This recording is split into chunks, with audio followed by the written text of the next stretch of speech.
وطور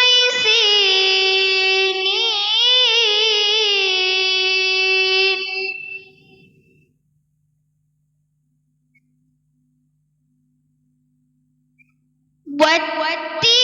والتين والزيتون وطور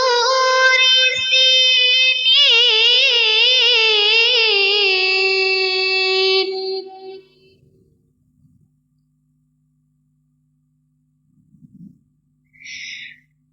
وهذا البلد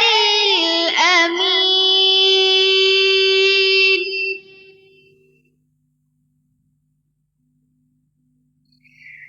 لقد خلقنا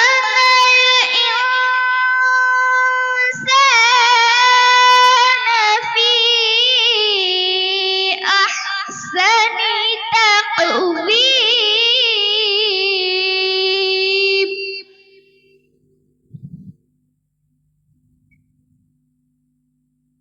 ثم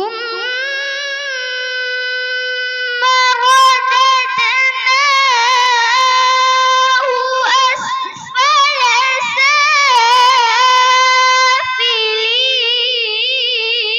سافلين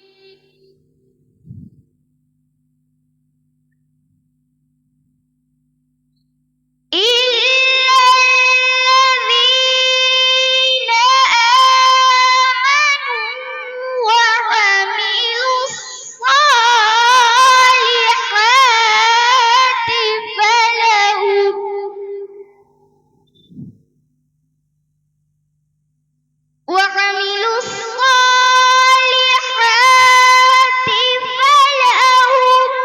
أجر غير ممنون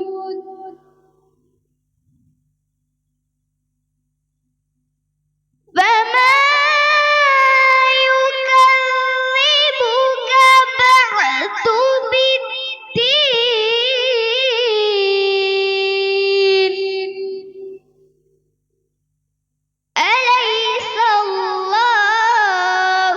بأحكم الحاكمين صدق الله